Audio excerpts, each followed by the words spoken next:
نحمدہ ونصلی علی رسولہ الکریم۔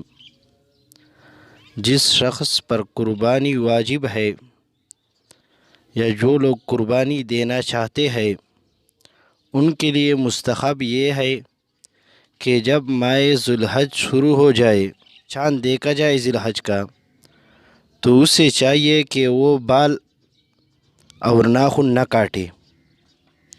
صحیح مسلم شریف کا حدیث ہے، حضرت محمد صلی اللہ علیہ وسلم کی زوجہ حضرت سلمہ رضی اللہ عنہا فرماتی ہے، عن سلمة زوج النبي صلى الله عليه وسلم تقول قال رسول الله صلى الله عليه وسلم من كان له ذبح يذبحه فإذا أهل هلال ذي الحجة فلا يأخذن من شعره ولا من أظفاره شيئا حتى يضحي۔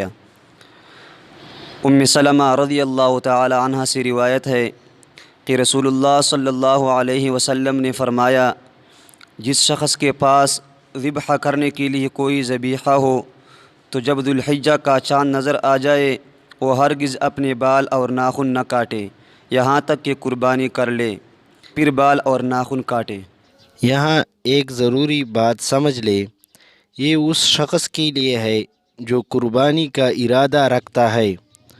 جو شخص قربانی نہیں کرتا وہ بال صاف کر سکتا ہے، ناخن تراشی لے سکتا ہے، یعنی ناخن کاٹ سکتا ہے، ان کے لیے خلاف سنت نہیں، یہ عمل مستحب ہے، ضروری نہیں کہ اگر کوئی ناخن کاٹے یا بال کاٹے اس کو ملامت نہ کرے، برا نہ کہے، یہ جائز نہیں ہے۔ جب ذوالحج کا چاند دیکھا جائے تو بال یا ناخن کاٹنا مکروہ ہے ان لوگوں کے لیے جو قربانی کرتا ہے، حرام نہیں ہے مگر خلاف سنت ہے۔ مستحب یہ ہے کہ جب تک قربانی نہ کی ہو ناخن یا بال نہ کاٹے۔ بہت اہم ٹاپک۔ اس طرح اگر ایک شخص نے زائد ضرورت زیر ناب بال یا بغل کے بال نہیں تراشے ہے اور اس کے 40 دن پورے ہوئے، اس کو چاہیے کہ وہ بال تراشے، یعنی 40 دن سے زائد دن تک یہ بال رکھنا ناجائز اور حرام ہے۔